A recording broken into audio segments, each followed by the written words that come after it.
something that would occur at a camp like this. But this is kind of why we're excited about this camp, things like this. That particular fellow in the middle that you just heard from, Jamison, Jamison came to camp, and you told me you had written one song. Was that correct? One song in his life. I'm sure it was a good song. It had a good plot from what I heard, but you know, one song.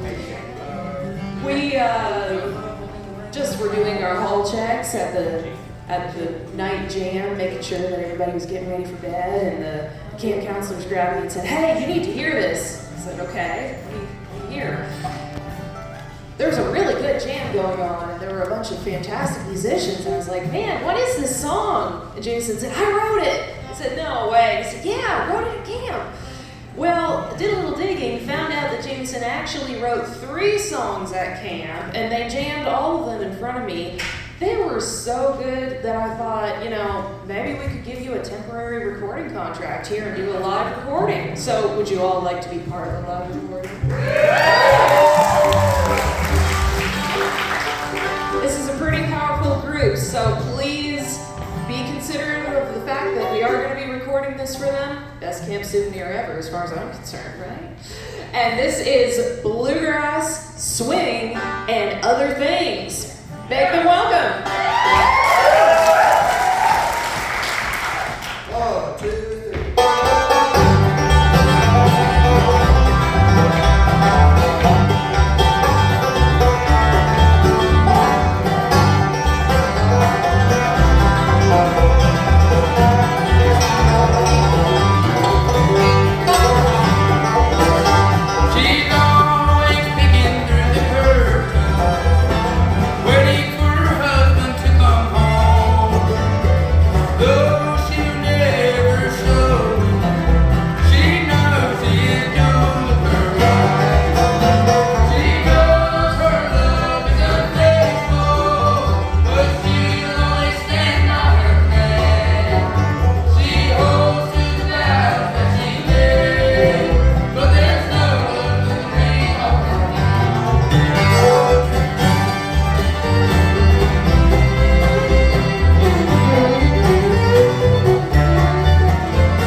We appreciate that very much. We thank you for that. Like she said, we're bluegrass, so we play bluegrass, swing. Sometimes we throw little bob wheels in there, and other things. Other things can be toenails. It can be DNX. It can be whatever you want it to be. That's your time for creative space. Anyway, we appreciate this opportunity. We appreciate y'all being here. I appreciate this group. I told them yesterday, I got some songs I wrote. I want to see if y'all can figure them out. First Take You was solid. I love you, man. All right, we're going to go straight to another. This one's called Derail Blues. It's about a man who's leaving his ex because he broke a heart. So if there's any heartbroken, depressed people in here, that's for you. This is your reminder to take your daily antidepressant pills. Take it away, boys.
into this next song. Let it give my time to tune up.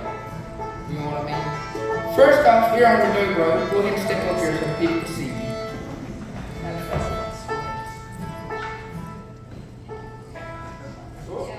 Just hold. I brought them shades in case there was an ugly crowd, so I didn't have to look at y'all, but we got a good little crowd. So. Anyway, up here on Goebel Road, she comes from Nashville, Tennessee. Her address is 101 Rock Lane, because if anybody knows, Goebel players live under rocks. So if you go there, there's a bunch of rocks, and pick one up and you can find a Goebel player. So that's a neat tip if you're trying to start a band. Anyway, over here on Goebel Road, you know her, you love her, that's Amelia Brown. Give her a nice round of applause.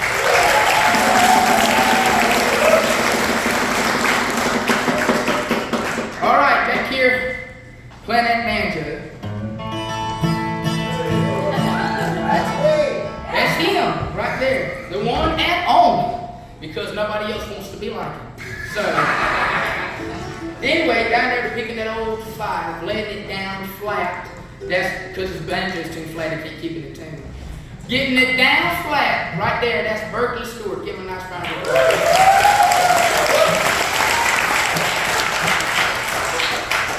Back here on the bass, has anybody seen those Bigfoot pictures online? Raise your hand if you've seen somebody talk about Bigfoot and everything.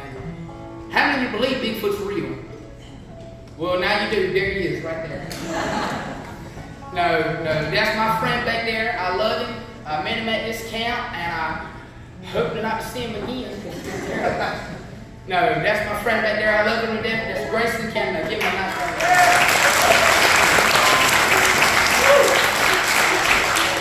Up here on the guitar, that's not his guitar. He got to break his, so we're going to dock his pay for this. We want to thank John Paul for letting us borrow the guitar. But over here on the guitar, laying it down, that's some good baritone work. Ain't he doing some good baritone work? Good baritone work. Right there, that's Josiah Sheffield. Give him a nice round of applause.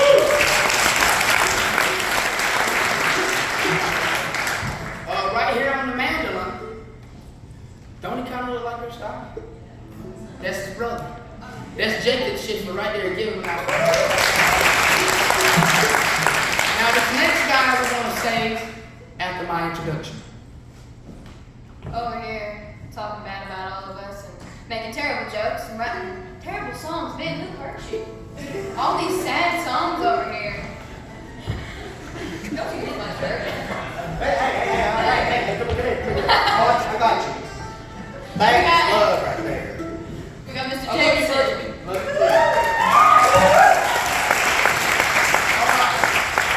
Now, the reason I want to say this guy for last is she was telling y'all about me writing 3 songs yesterday. Well, I don't know if Ed's still in here. I hope he is, but it's probably not, which is sad because he is my inspiration to all these songs. I love Ed. Ed, if you're still in here, but I don't see him. So. Anyway, moving on. I was writing, he gave us this prompt, and he said, I want you to find a second line to he's always sitting on that porch. Well, I didn't know I had to use he's always sitting on that porch as the first line. I just went to thinking, I said, okay. And I came up with a little tune, and I started singing it, and Noah said, I like that. And then we're going to let Noah finish it, but then Noah began to tell me his story after. But anyway, before we get to the story, what about that guy's hair? Wow. Ladies, he's single. He's single, but I asked him the other day, I said, how do you get your hair like that? He said, bunch of hairspray. I said, okay. He liked to. He was taking a nap yesterday, and I looked, and I saw a little elf pop out. And I said, well, hi, what's your name? He said, my name's Ben. He said, I have to stand in here every day and hold this hair up. I got 9 kids and a wife. He said, man, just help me out of here. I said, no, I can't do that. We've got to look good for a show now. So anyway, before we give Elvis Presley a nice round of applause, why don't you give Ben his elf a nice round of applause and send it there. And then go ahead and give Noah Goebel a nice round of applause. Noah, why don't you tell him about this song? Talk long enough so I can tune. So my journey in film music began about 6 years ago. I met a guy, his name was Dan Kelly. And Dan was a big contest fiddler, won just about everyone there was, and played with all kinds of people, you know, mostly country acts like Roy Acuff and Alan Jackson, Clint Black, Payfield, people like that. But anyway, so I met him and I started taking lessons from him, and I'd say he probably did more for my fiddling than just about anybody that I can think of. So, but anyway, so fast forward to this weekend, Jamison's writing his tunes, and he writes this.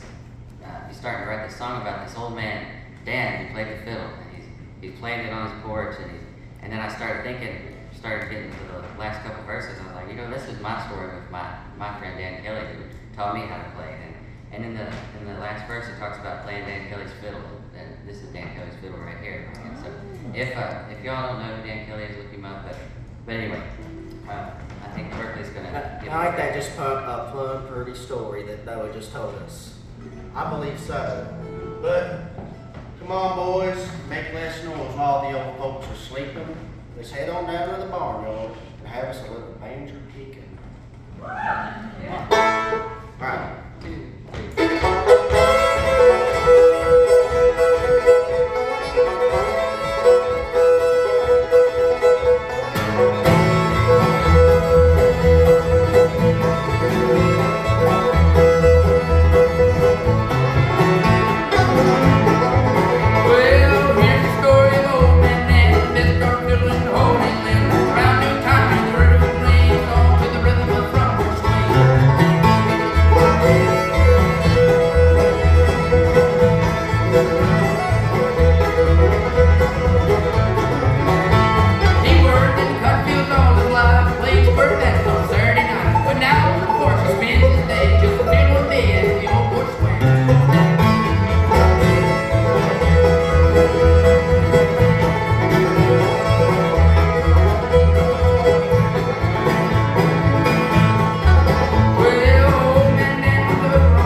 All right, everybody, that concludes our concert for today. Thank you all.